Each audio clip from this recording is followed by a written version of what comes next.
আমাদের সমাজে সালাত আছে না নাই? অশ্লীলতা আছে না নাই? তাহলে কি হলো ভাই? তাহলে কি হলো ভাই? তাহলে তো বোঝা যাচ্ছে ফসলও আছে, আগাও আছে। তার মানে কি আছে? এখন বলেন, এখন আমার বলেন, এখন কি সালাত বাদ দিয়ে দেবো আমরা? না। এই জন্যই সালাতের আলোচনা নিয়ে আসছি আজকে।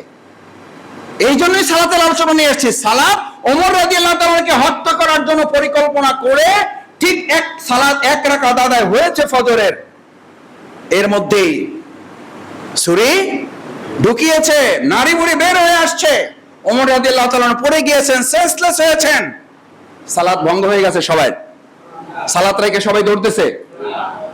ভালো করে বুঝেন, ভালো করে বুঝেন মুসলিম কেরাম, এটা সালাতের শিক্ষা। একজন নেতা ইমাম, ইমাম মানে লিডার, ইমাম মানে নেতা, ইমাম মানে শাসক,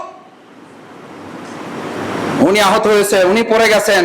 আমাদের সালাত থেকে এখনো কি হয় নাই? ছুটি হয় নাই। সালাত চলবে, ওনাকে সরিয়ে দিয়ে পরবর্তী ইমাম দাঁড়িয়ে গেছেন না? দাঁড়িয়ে যান নাই। এই জন্য ইসলামে ব্যক্তি গুরুত্বপূর্ণ না, ইসলামে আদর্শটা গুরুত্বপূর্ণ। আমাদেরকে বলা হয় অমুককে শেষ করে দেওয়া হবে, ব্যক্তিকে শেষ করে দেওয়া হবে, ইসলামের আদর্শকে কেউ শেষ করতে পারবে না। ওমরকে সরাই কি নামাজ শেষ করা গেছে? ওমর সেন্সলেস হয়ে পড়ে গেছে, পিছন থেকে একজন এসে নামাজে দাঁড়িয়ে গেছে, নামাজ শেষ হয়েছে। ওমর রাদিয়াল্লাহু তাআলাকে বাড়িতে নেওয়া হয়েছে, গামছা বেঁধে তার পেটের নাড়ি বুড়িটা কোন রকম আটকে রাখা হয়েছে। ডাক্তারের পরামর্শ অনুযায়ী দুধ দেওয়া হয়েছে মুখের ভিতর, দুধ পেট থেকে বের হয়ে চলে যাচ্ছে। কি পরিমাণে আহত হলে সেই আহত লোকটা যখন কিছুটা চিকিৎসা শেষ করে তার সেন্স ফিরেছে, সেন্স ফেরার পর প্রথম জিজ্ঞেস করেন, আমার আঘাত করছে কে? ওই লোক ধরতে পারছো কিনা? এটা জিজ্ঞেস করছে। তোমরা কি করলা? কি দায়িত্ব ছিল তোমাদের? আমার মতো ওমরকে চাকু মেরে চলে গেল আর তোমরা এখানে ঘোড়ার ঘাস কাটছো? এটা জিজ্ঞেস করছে না? তাহলে জিজ্ঞেস করছে যে ওরে পুলিশ গ্রেফতার করছে কিনা?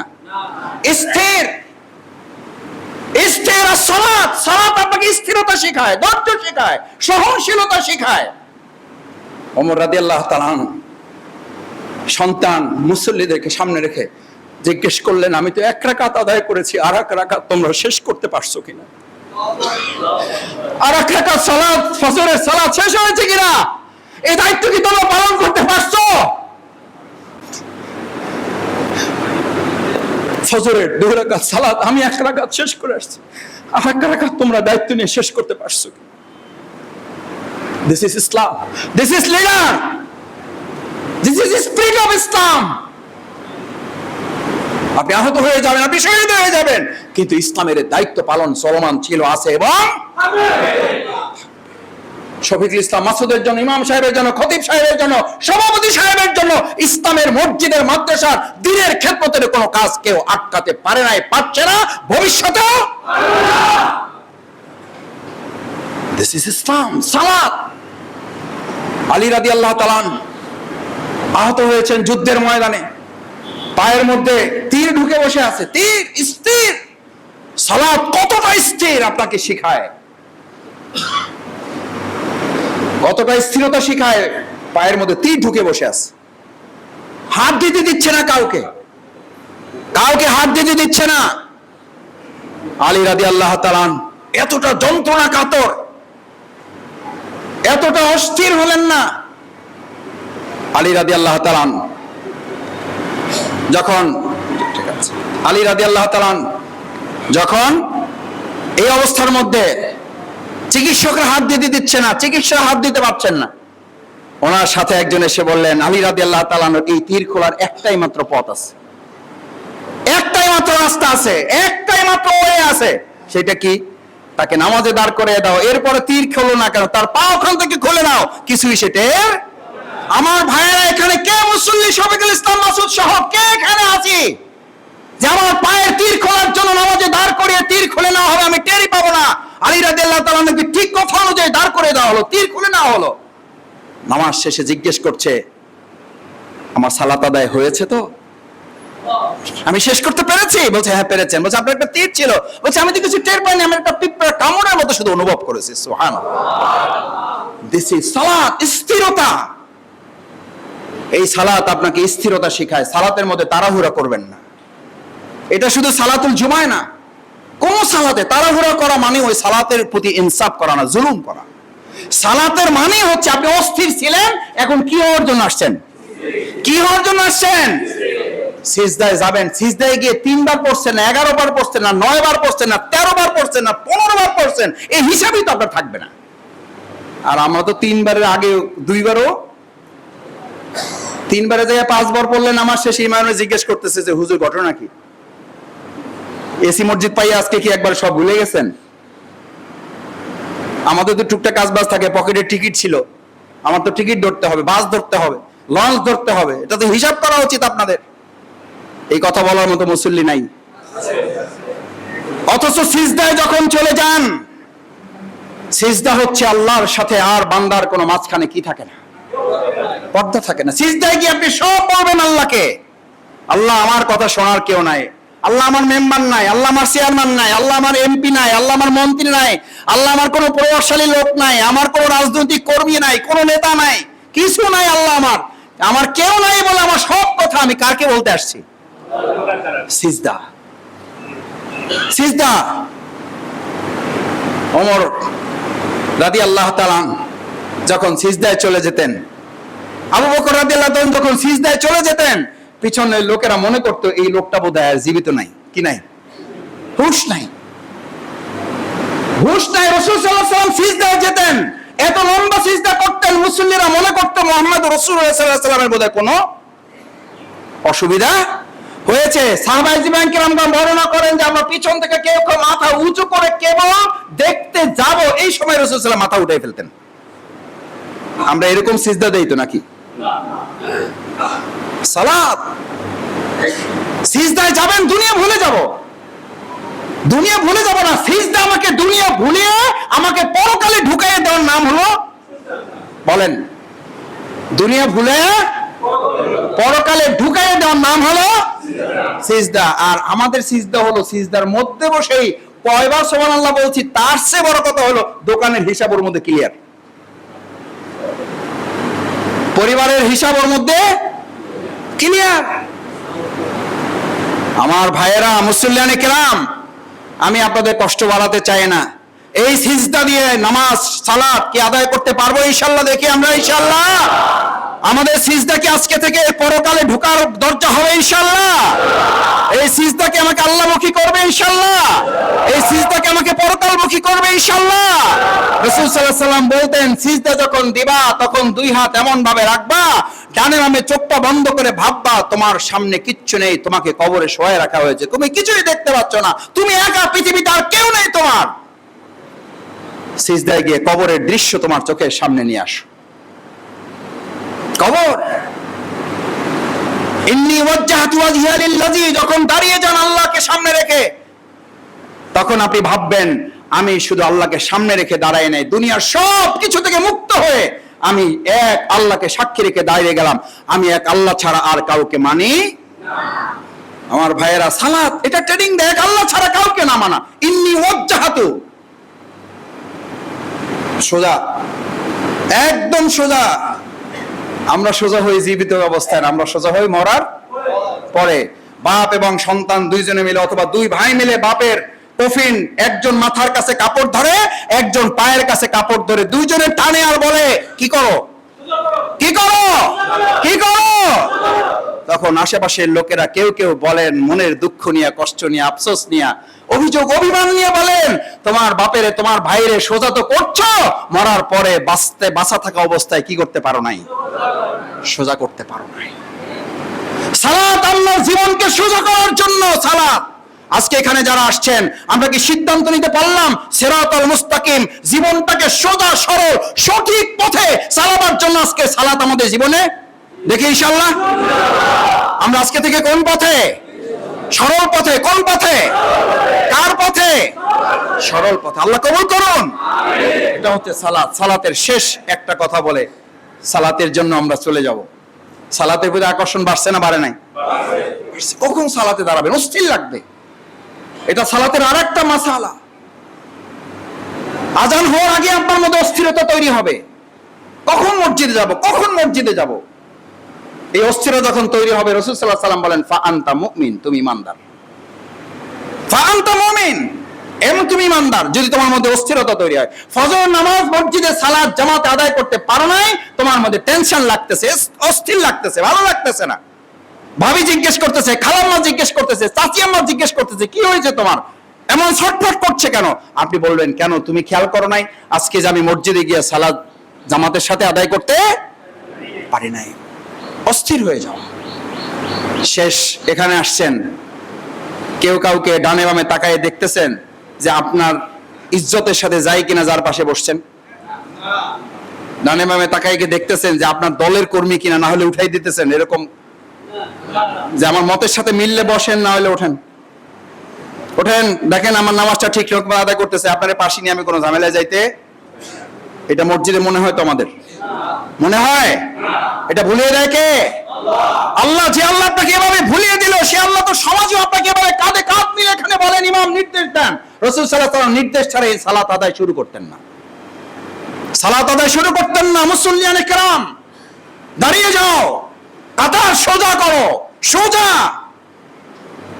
আর মাঝখানে যেন কোনো কি না থাকে, ফাঁকা না থাকে, কাঁধে কাঁধ মিলিয়ে দাঁড়িয়ে যাও। সাফফান সুফুফাকুম, তোমাদের কাতার গুলো সোজা করো, দাঁড়িয়ে যাও, কাতার বন্দী হও, মজবুত ভাবে দাঁড়াও, মাঝখানে যেন কোনো বিভেদ তৈরি।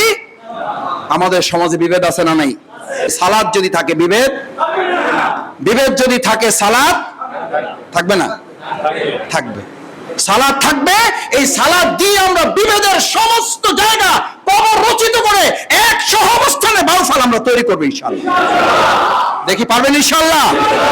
সালাত হবে বিভেদের কবর রচনা করার হাতিয়ার, সালাত হবে বিভেদের কবর রচনা করা। আমরা সবাই মুসল্লি, আমরা এক আল্লাহর গোলাম, আমাদের চিন্তা পার্থক্য থাকতে পারে, কিন্তু মাঝখানে আমাদের কোনো বিভেদ।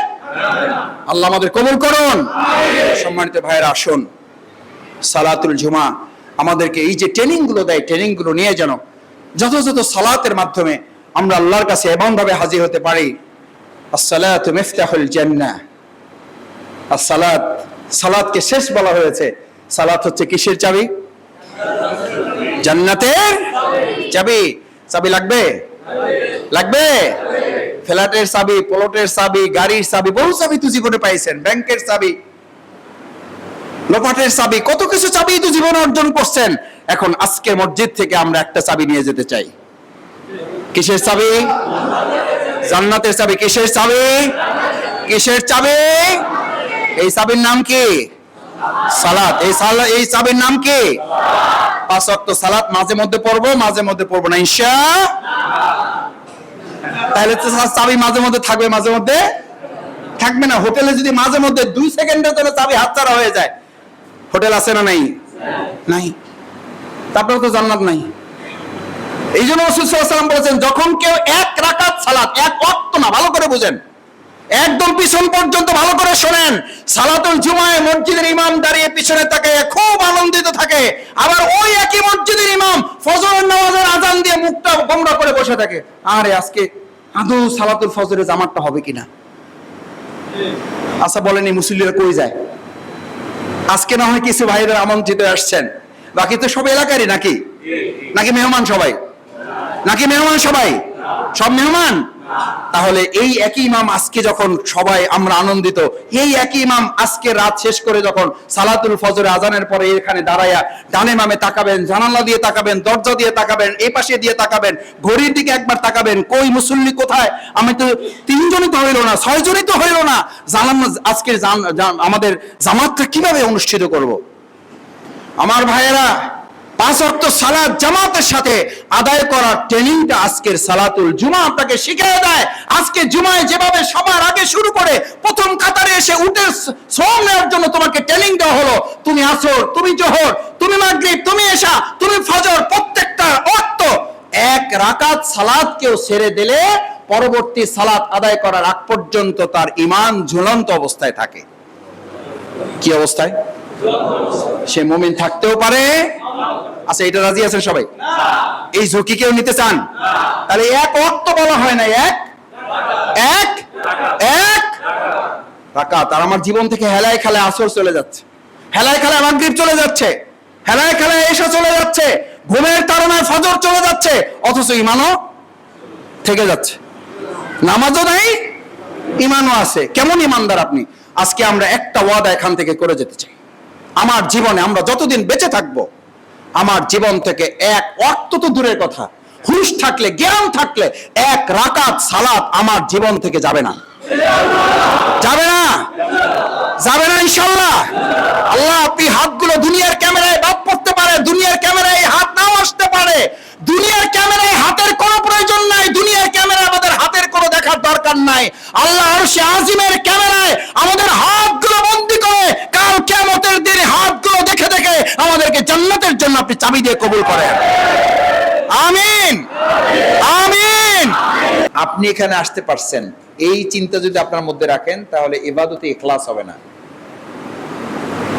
এখানে আপনি আসার চেষ্টা করেছেন, কিন্তু তৌফিক দিয়েছেন কে? আল্লাহ সুবহানাহু ওয়া তাআলা। আল্লাহ সুবহানাহু ওয়া তাআলা, আপনি এখানে এসেছেন, ওযু করেছেন, দাঁড়িয়েছেন, বসেছেন, সালাতুল জুমা পর্যন্ত আপনি আদায় করতে পারবেন না। এই অবস্থায় আপনাকে হাসপাতালে নিয়ে যেতে হবে, এটা অসম্ভব, এটা অসম্ভব। সালাতুল জুমা আদায় করার সব প্রস্তুতি আছে, হাসপাতালে নিতে হবে না, এখানেই আছেন, দাঁড়িয়েছেন। আল্লাহ তাআলা আপনাকে দুনিয়া থেকে তুলে নিয়েছেন। সম্ভব না অসম্ভব? সম্ভব। আমি এরকম খুতবা দিতে দিতে সালাতুল জুমা আদায়ের পরই আমরা সালাতুল জানাজা আদায় করেছি এই প্রথম সারির মুসল্লিদের থেকে। আমার জীবনে, আমার চোখের সামনে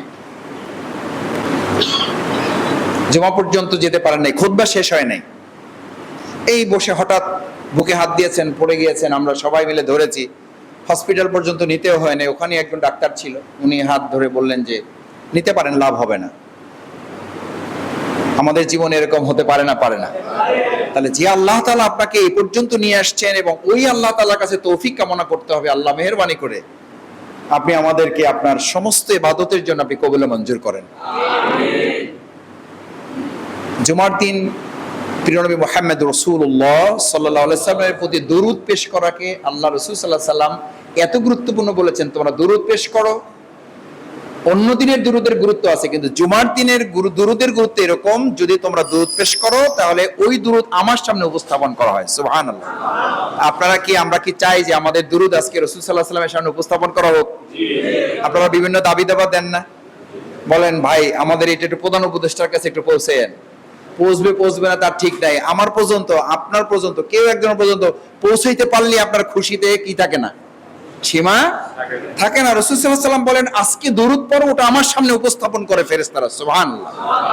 আমরা একটু দরুদ শরীফ পড়ি। আল্লাহুম্মা সাল্লি আলা সাইয়্যিদিনা ওয়া নাবিয়িনা ওয়া শাফিয়ানা ওয়া হাবিবানা মাওলানা মুহাম্মদ সাল্লাল্লাহু আলাইহি ওয়া আলিহি ওয়া সাহবিহি ওয়া বারাকা ওয়া সাল্লাম।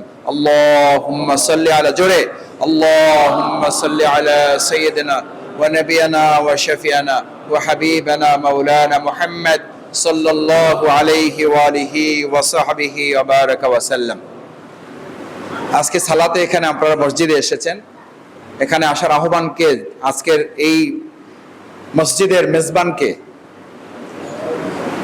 ডেকেছেন কে? আমাদেরকে এখানকে আমাদের আহ্বান জানিয়েছেন কে? হাইয়া আলাস সালাহ, হাইয়া আলাল ফালাহ। মুয়াজ্জিন আজান দিয়েছে, বাট কার পক্ষ থেকে? আল্লাহর পক্ষ থেকে। আল্লাহ তাআলা আমাদেরকে এখানে আহ্বান জানিয়েছেন, তিনি মেজবান, তিনি বলেন যে আমার সাথে কে কে কথা বলতে চাও, আজকে আমার সাথে কথা বলতে চলে আসো। সালাত তো হচ্ছে ইমানদারের জন্য আল্লাহর সাথে কি বলা?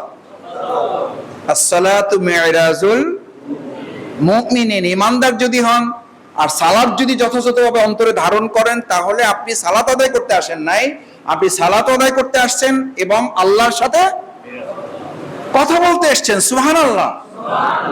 কার সাথে কথা বলতে এসেছেন? এ ভাই, প্রধান উপদেষ্টার সাথে কথা বলার জন্য আমি আপনাকে নিয়ে যেতে চাইলাম যে চলেন আমার সাথে, বলবেন আরে কি আপনার সাথে যাবো, আমি তো ফ্লাইটে চলে যাব, তাড়াতাড়ি যাইতে হবে, সামনের সিট বইতে হবে যাতে ছবিতে আমার ছবিটা,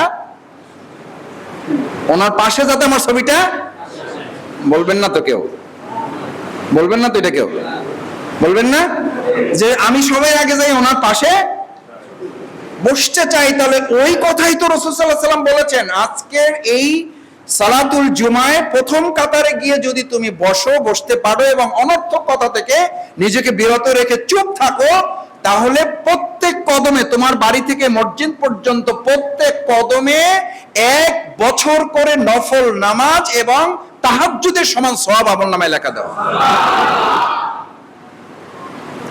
এখন তো তাহলে প্রতিযোগিতা লেগে যাওয়ার কথা, মারামারি লেগে যাওয়ার কথা। মারামারি বলছি ওই অর্থে না, ধাক্কাধাক্কি ঠেলাঠেলি লেগে যাওয়ার কথা। ঠেলাঠেলি লাগে না? ভিআইপিদের সাথে দেখা করতে ঠেলাঠেলি লাগে না? লাগে না? মেম্বার সাহেবের সাথে দেখা করতে তো ঠেলাঠেলিতে পুলিশ সামনা লাগে, চৌকিদার দেওয়া লাগে। চেয়ারম্যানের সাথে প্রথম কাতারে যাওয়ার জন্য তো ঠেলাঠেলি লাগে। এমপি সাহেবের তো কথাই নাই, উপদেষ্টা মন্ত্রী চিফ অ্যাডভাইজার হলে তো কথাই নাই, জাতিসংঘের মহাসচিব হলে তো খুশি থাকবে না। তো এখানে তো আপনি আল্লাহর সাথে কথা বলতে আসছেন, আল্লাহর সাথে দিদার করতে আসছেন, আসসালাতু মা'আল মুমিনিন, আল্লাহর সাথে দর্শনের জন্য আসছেন।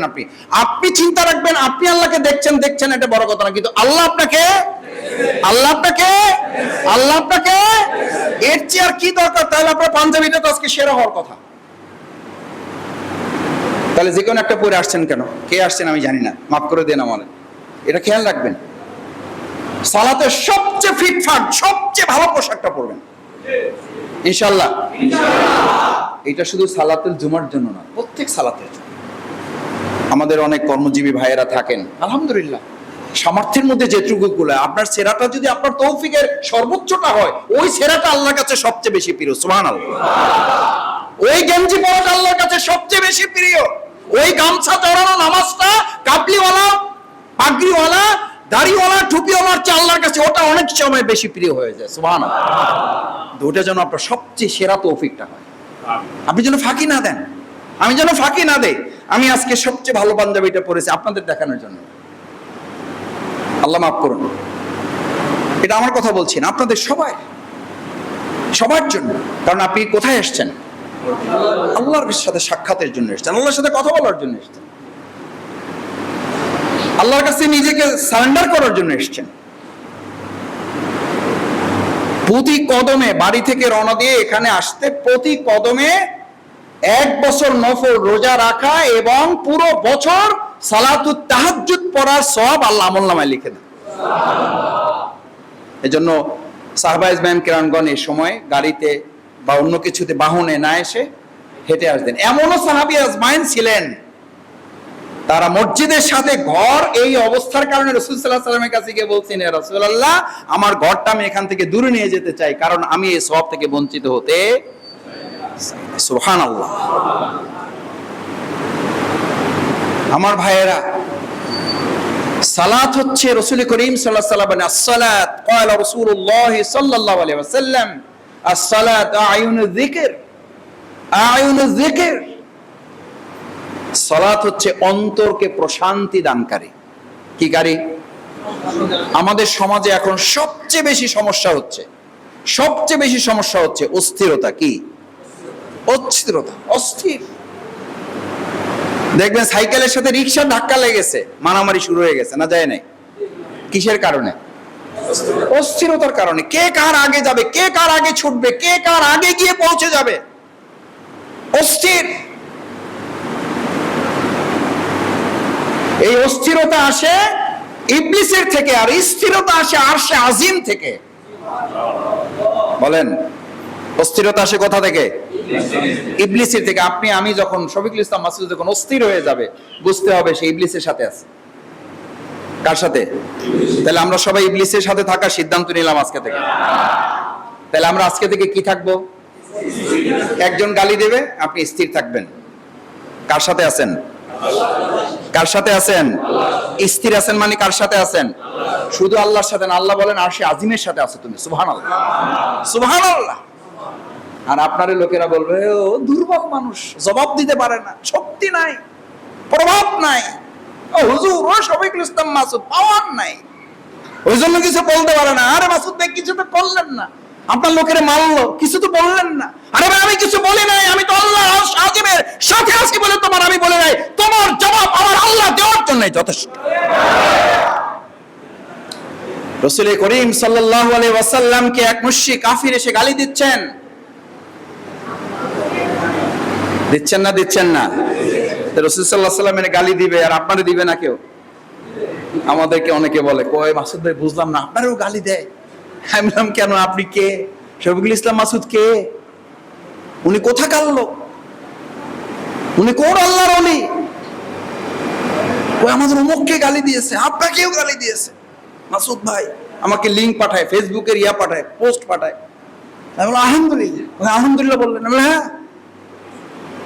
বোঝা যাচ্ছে যে রাসূল সাল্লাল্লাহু আলাইহি সাল্লামকে যে কারণে গালি দেওয়া হয়েছে ওই একই কারণে টুকটাক কিছু কাজ আমরা হয়তো পাকে করতে পারছি। আলহামদুলিল্লাহ। গালি চাইয়া নেবেন না, কিন্তু আল্লাহর দ্বীনের জন্য গালি দিলে টুপির মতো, দাড়ির মতো, লম্বা জামার মতো, ফরজ নামাজের আগে পড়ে সুন্নাহর মতো ওই গালি খাওয়াটাও আল্লাহর দ্বীনের একটা সুন্নাহ। পারবেন স্থির থাকতে ইনশাআল্লাহ? তাহলে মামলা কমবে না বাড়বে? ঝগড়া বাড়বে না কমবে? মারামারি বাড়বে না কমবে? এই শিক্ষা দেয় সালাত। সালাতে আইসাও দেখবেন পেরেশান, ওই হুজুর কি হইলো, হ্যাঁ কি কথা ছিল, আমাদের কোনো কাম কাজ নাই, আমাদের তো টুকটাক কাম কাজ আছে, ব্যস্ততা তো আমাদের আছে নাকি? আপনি তো ইমাম করে, ইমামতি করেন, মুয়াজ্জিন আজান দেন আর নামাজ পড়ায়, বেতন তো আমরাই দেই, কিন্তু বেতন কোথা থেকে আসে? ওই কাম তো আমাকে করা লাগে, নামাজ শুরু করেন। আমি নিজে তখন ক্লাস 9-এর ছাত্র, পটুয়াখালীতে গেছি একটা প্রতিযোগিতায়। ওই ইমাম সাহেব আছেন কিনা আমি জানি না, বহুদিন আর যোগাযোগ নেই। পটুয়াখালী ডিসি কোর্ট মসজিদে আমি জুমার নামাজ পড়ার জন্য গিয়েছি। আজকে এটা ওই কারণে বলছি না যে আমি লম্বা বক্তৃতা করব। তো ওনার বক্তৃতার মাঝে একজন একটু প্রভাবশালী ব্যক্তি হবে নিশ্চয়ই, উনি দাঁড়িয়ে শুধু বলছিলেন হুজুর টাইম হয়ে গেছে। কি হয়ে গেছে? টাইম হয়ে গেছে। বসেন বসেন। বসে না, আমি তো বলছি যে শুধু টাইম হয়েছে। আমি তো বলছি বসেন। যে মসজিদের মুসল্লি ইমামকে নির্দেশ দেয় আর ওই নির্দেশের আলোকে ইমাম চলে, ওই ইমামের পিছনে নামাজ হয় না। কি হয় না? নামাজ হয় না। এখন আপনারা কি চান যে আমার পিছনে আপনাদের নামাজ না হোক? সব মুসল্লি দাঁড়ায় গেছে, বলছে যে এই কে দাঁড়াইছিল, এই এর বাইক করে দাও। ইমাম সাহেব বলছে না, বাইক করার দরকার নেই, কিন্তু ডিক্টেট করার মতো কোন মুসল্লি কোন ইমামের পিছনে থাকলে ওই ইমামের পিছনে সালাতের হক যথাযথ আদায় হবে না। এটা কি থেকে আসে? অস্থিরতা থেকে। কি থেকে? অস্থির। মসজিদে তো আসলে আপনার অন্তর প্রশান্তিতে লেগে যাবে, কখন ঢুকবেন আর ঘড়ির দিকে তাকানোর কি থাকবে না। মেরাজ ঘড়ির দিকে তাকানোর সময় ছিল? সময় কি করে দেওয়া হয়েছে? কি করে দেওয়া হয়েছে? আটকায় দেওয়া হয়েছে। Times up, stop. ঘড়ির কাঁটা চলবে না, মিনিট স্টপ, সেকেন্ড স্টপ, ঘন্টা স্টপ, নো। এখন সালাত, এখন মেরাজ, এখন আল্লাহর সাথে রাসূলের দিদার চলছে, কোন সময় চলবে না। সব যেখানে আছো বন্ধ হয়ে যাও। মসজিদে ঢোকার পরে আপনিও বলবেন সব বন্ধ হয়ে যাও, এখন আল্লাহর সাথে আমার দিদার চলছে, দুনিয়ার কোনো কিছুর সাথে আমার সম্পর্ক নেই। সুবহানাল্লাহ। এই সালাত আদায় করতে পারছেন? আমি আসতেছি দৌড়ে, যাইতেছি দৌড়ে, কখন বের হবে?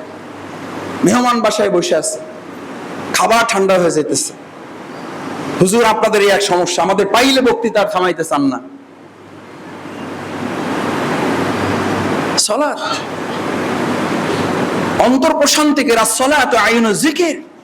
আমাদের সমাজে একটা কথা আছে, অসুস্থ রোগী মানে কোন ডাক্তার, কোন অ্যাপেন্ডিক্স মানে ওই যে কম্পাউন্ডার যারা থাকে, কিছু না বুঝলেও ওই যে একটা ওষুধ দেয়, ওটার নাম হলো কি? অ্যান্টিবায়োটিক। কি বলে? অ্যান্টিবায়োটিক। এটা হলো সব রোগের জন্য ওটা কাজে লাগে। কাজে আপাতত শুরু করেন, দেখা যাক কি হয়, এরপরে টেস্ট করেন। আপাতত কি চালান? অ্যান্টিবায়োটিক শুরু করেন, তারপর দেখা যাক কি হয়। as-salatu আইনু যিকির। শরীরের জন্য যেমন অ্যান্টিবায়োটিক, আর গোটা অন্তরটাকে প্রশান্ত রাখার জন্য সালাত হচ্ছে অ্যান্টিবায়োটিক। আজকে একটা অ্যান্টিবায়োটিক ফ্রি দিয়ে গেলাম, চিকিৎসাপত্রে টাকা লাগবে না, কারণ এই অ্যান্টিবায়োটিকের চিকিৎসাপত্র আমি দেই নাই, প্রিয় নবী মুহাম্মদুর সাল্লাল্লাহু আলাইহি সাল্লাম আসতে বলেন সাল্লাল্লাহু। এই চিকিৎসাপত্র কার? রাসূল করিম সাল্লাল্লাহু আলাইহি সাল্লাম। পৃথিবীর কোন চিকিৎসকের না। অ্যান্টিবায়োটিক শরীরকে ঠিক রাখে, সালাত অন্তরকে ঠিক রাখে। এটা এমন প্রশান্তি দেয়। ওমর ফারুক রাদিয়াল্লাহু তাআলা ফজরের সালাত আদায় করতে দাঁড়িয়েছেন, মাসের পর মাস তরবারে ধার দিয়েছেন ওমরকে কি করার জন্য? হত্যা করার জন্য। আছে ঘটনা না নেই? আছেন। খুব জায়গা করে ইতিহাস খুঁজেছেন, সুযোগ খুঁজেছেন, ফন্দি খুঁজেছেন, কিভাবে ওমরকে হত্যা করা যায়। ওমরের মতো লোককে হত্যা করার পরিকল্পনা, ষড়যন্ত্র থাকলে শফিকুল ইসলাম মাসুদের শত্রু ষড়যন্ত্রকারী থাকবে না? থাকবে না? আশ্চর্য হন কেন? অবাক হন কেন? হতাশ হন কেন? হ্যাঁ ভাই, আমাদের শত্রু আছে, এটা তো হইতে পারে না। ফসল থাকলে আগাছা থাকবে, ওটা কৃষকের দায়িত্ব। তখন কৃষক বুঝবে আমি ফসল ফলাইছি, আগাছা হয়েছে, মানে এবার ফসলটা ঠিক আছে। এবার ফসলকে রক্ষা করার জন্য কৃষককে ধৈর্য ধরে আগাছাটা দমন করতে হবে। আবার এইটা বললে হবে না আগাছা ফসল একসাথে থাকুক, আমি সহ অবস্থানে বিশ্বাসী। কি অবস্থানে? এই সহ অবস্থানে বিশ্বাসী মিলাইয়া দিলাইয়া চলার লোক আমাদের সমাজে নাই। না, নাই, আছে, বাউফলের বাইরে আছে, বাউফলে নাই। কি মিলে কয়েছে মিল্লা জিল্লা থাকেন কি করে? আচ্ছা, মিল্লা জিল্লা যদি থাকেন, ফসলও থাকলো আগাছাও থাকলো, আসলে কি থাকলো? আসলে কি থাকলো? পিছনে বলেন। আপনি যদি সিদ্ধান্ত নেন জমির সামনে দাঁড়াইয়া যে আমি সিদ্ধান্ত নিয়েছি আমার খেতে ফসলও থাকবে আগাছাও থাকবে, আসলে কি সিদ্ধান্ত নিয়েছেন? আসলে কি থাকে? কারণ ফসল এবং আগাছার সিদ্ধান্ত যদি কেউ নেয় চূড়ান্ত ভাবে ফসলকে আগাছা দমন করে ফেলে, থাকে কি? আগাছা। এই ফসলের প্রয়োজনেই আগাছা কি করতে হয়? সেই জন্য সালাত নির্দেশ দিচ্ছে বিসমিল্লাহির রহমানির রহিম, ইন্নাস সালাতা তানহা আনিল ফাহশাই ওয়াল মুনকার। সুবহানাল্লাহ। ইন্নাস সালাতা তানহা আনিল ফাহশাই ওয়াল মুনকার। সালাত আদায় করে শুধু সে অ্যান্টিবায়োটিক গ্রহণ করে না, সে যে কোনো রোগের বিরুদ্ধে সমাজকে সুস্থ করার জন্য লড়াইয়ের একজন সৈনিক হিসেবে নিজেকে পরিণত করে। সুবহানাল্লাহ।